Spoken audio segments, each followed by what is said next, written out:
Hello दोस्तों, मैं आपका अपना शुभता शर्मा आपके लिए एक नई वीडियो लेके हाजिर हुआ हूँ। इस वीडियो के माध्यम से बताऊंगा कि हम ट्विन फ्लेम जर्नी में किस स्टेज पे हैं और ट्विन फ्लेम जर्नी में कितनी स्टेज होती हैं। तो कृपया मेरे वीडियो पे अंत तक बने रहें और यदि आप इस चैनल पर नए हों तो प्लीज़ इस चैनल को सब्सक्राइब करें और बेल आइकन का बटन दबा दें ताकि आपके लिए और नई नई वीडियो लाता हूँ। दोस्तों, ट्विन फ्लेम जर्नी सबसे पहले आपको ये जानना है कि आप लोग रियल ट्विन फ्लेम हो कि नहीं, यानी आप रियल ट्विन फ्लेम जर्नी में हो या नहीं हो। सबसे पहले हमें ये पता करना है, क्योंकि यदि सभी लोग ट्विन फ्लेम जर्नी में होंगे तो फिर कार्मिक और सोलमेट ये सब फिर कहाँ से आएंगे, ये भी होते हैं। तो सबसे पहले हमें अपनी जर्नी के बारे में मालूम करना है कि हम असली में ट्विन फ्लेम जर्नी में हैं या नहीं। नहीं तो हम कार्मिक को और सोलमेट को भी ट्विन फ्लेम जर्नी समझ रहे हैं, क्योंकि ज़्यादातर सेम कंडीशन होती है, ज़्यादातर सेम कंडीशन होती हैं। लेकिन जो असली ट्विन होते हैं उनके जीवन में कुछ हटके होता है। तो पहले सबसे पहले अपने आप को ट्विन फ्लेम कंफर्मेशन करवाना है कि हम ट्विन फ्लेम जर्नी में हैं कि नहीं। दोस्तों, वैसे आपको ट्विन फ्लेम जर्नी से संबंधित कोई समस्या हो तो आप मुझे कॉल कर सकते हैं। मेरा नंबर मैंने डिस्क्रिप्शन बॉक्स में दिया हुआ है, आप कभी भी कॉल कर सकते हैं। दोस्तों, सबसे पहले ट्विन फ्लेम जर्नी का फर्स्ट स्टेज होता है अधूरापन। क्योंकि जो ट्विन फ्लेम जर्नी में होते हैं उनको जीवन भर से कोई सुख सुविधा नहीं मिलती।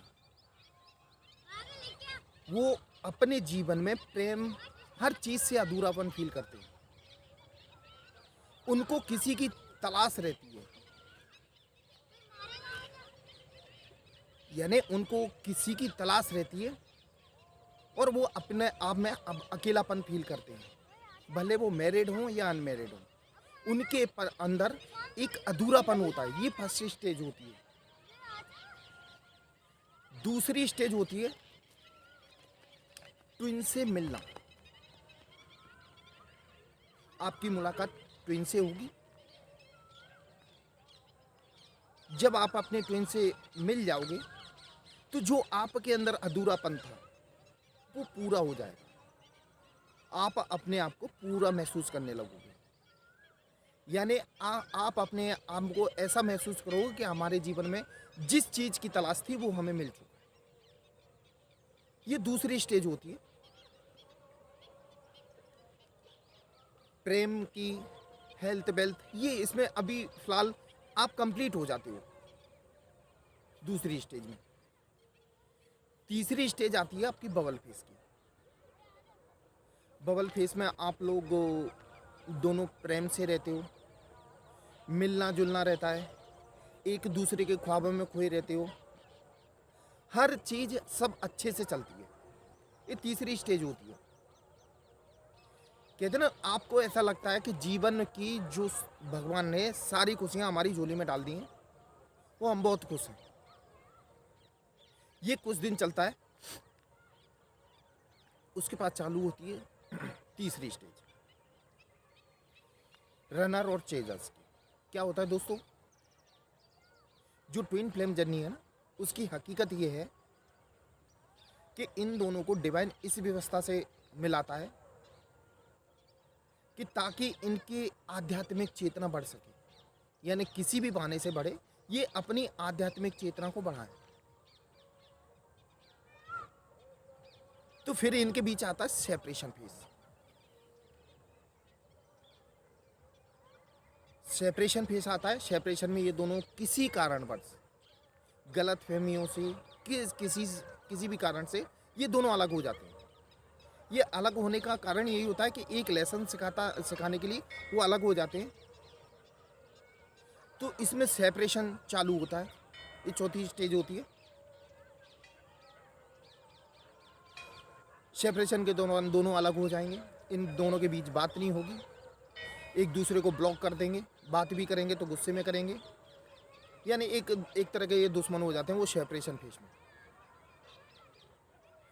इसी दौरान फिर रनर चेजर्स का प्रोग्राम चालू होता है।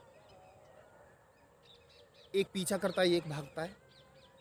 ये दोनों की स्थिति ये रहती, कुछ दिन चलती कि एक पीछा करेगा और एक भागेगा।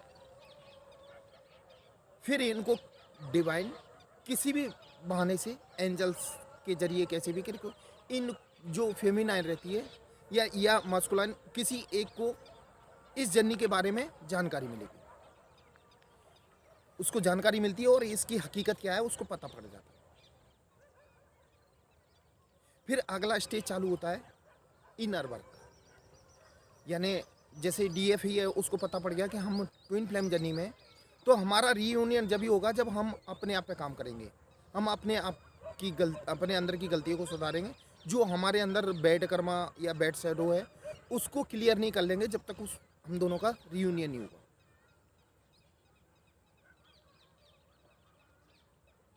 तो फिर इनर वर्क की बारी आती है। इनर वर्क के ही समय वो डार्क नाइट ऑफ सोल सबसे बुरा समय रहता है ट्विन फ्लेम की जर्नी में। डार्क नाइट ऑफ सोल, यानी स्थिति उस वहाँ तक, उस हद तक पहुँच जाती है कि लोगों के दिमाग में ये आता है कि क्यों ना हम सुसाइडल थॉट भी आने लगती है। लेकिन कहीं ना कहीं उनको रास्ता दिखता है। फिर इनके बीच इनर वर्क का चालू होता है। जैसे जैसे इनर वर्क करते हैं,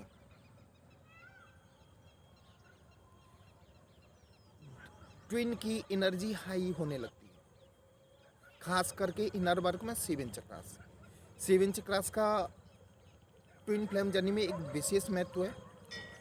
सबसे ज़्यादा 7 चक्रास पे ध्यान देना चाहिए, क्योंकि 7 चक्रास कहते हैं ना, ट्विन फ्लेम जर्नी में दोनों का रियूनियन जब तक नहीं होगा, दोनों इनके अंदर से क्लियर, यानी इनके अंदर से गंदगी साफ नहीं हो जाएगी।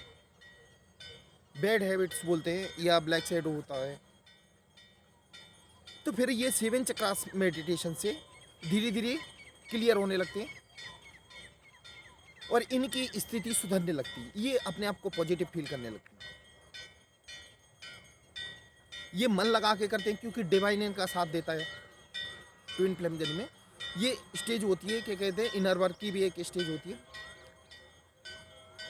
जब इनका हाई लेवल पे इनर वर्क पहुंच जाता है, फिर लास्ट स्टेज तो होती है रियूनियन की। यानी लास्ट तो नहीं कहेंगे क्योंकि लास्ट के बाद सोल पर्पस भी होता है। फिर इनकी रीयूनियन की स्टेज आती है। तो ये अपनी एनर्जी को हाई लेवल पे कर लेते हैं, पॉजिटिव हो जाते हैं। फिर धीरे धीरे ये दोनों मिलने की स्थिति में आ जाते हैं और मिलने की स्थिति में आने के बाद ये दोनों फिर सोल पर्पस अपना पूरा करते हैं। दोनों मिलके सोल पर्पस पूरा करते हैं। ये ही होती है ट्विन फ्लेम की जर्नी। दोस्तों, आप किस स्टेज पे हो ये कमेंट बॉक्स में लिखना, क्योंकि मैंने अभी तक ज़्यादातर लोगों से बात की है वो सेपरेशन फेज पे अटके हुए, सेपरेशन फेज पे अटके हुए। तो इसलिए उन सबसे अनुरोध है कि आप लोग इनर वर्क पे विशेष ध्यान दें। बहुत जल्दी आपका रियूनियन स्टेज हो जाएगा। जितना ज़्यादा आप डीपली इनर वर्क करोगे, आपके रियूनियन होने के उतने ही चांस बढ़ जाएंगे।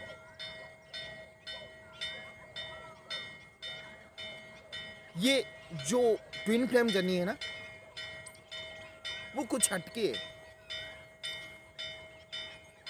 कई लोगों के सवाल रहते हैं कि सर हम बहुत मन से इनर वर्क कर रहे हैं और हमारी एनर्जी लेवल भी हाई हो गया है, फिर हमारा रीयूनियन क्यों नहीं हो रहा। तो मैं आप लोगों को बताना चाहूँगा कि दोस्तों, क्या होता है कि कभी कभी हम किसी बड़े स्तर पे पहुंच जाते तो हमारे अंदर ईगो आ जाता है। ये ईगो भी ब्लैक शैडो है अपने अंदर की। तो कहीं ना कहीं आपके अंदर कमी रह गई है। उस कमी पे गौर करें और उस कमी को पूरा करें। फिर देखो आपका रियूनियन कितना जल्दी होता है और आपका सोल पर्पस भी पूरा कंप्लीट हो जाएगा। दोस्तों ये थी मेरे आज ट्विन फ्लेम जर्नी की स्टेज के बारे में बताया। ये वीडियो आपको कैसी लगी कमेंट बॉक्स में ज़रूर लिखना, और यदि आप इस चैनल पर नए हो तो प्लीज़ इस चैनल को सब्सक्राइब कर देना और बेल आइकन का बटन दबा देना, ताकि आपके लिए और नई नई वीडियो लाता रहूँ। दोस्तों ट्विन फ्लेम जर्नी से संबंधित या पर्सनल लाइफ से संबंधित आपको कोई जानकारी लेनी हो तो मेरा नंबर डिस्क्रिप्शन बॉक्स में दिया हुआ, आप कभी भी कॉल कर सकते हो। मुझे हाथ की reading, name reading, face reading और टैरो रीडिंग बहुत अच्छी तरह आती है। आप कभी भी काउंसलिंग ले सकते हो। दोस्तों मेरा वीडियो देखने के लिए धन्यवाद। जय महाकाल दोस्तों।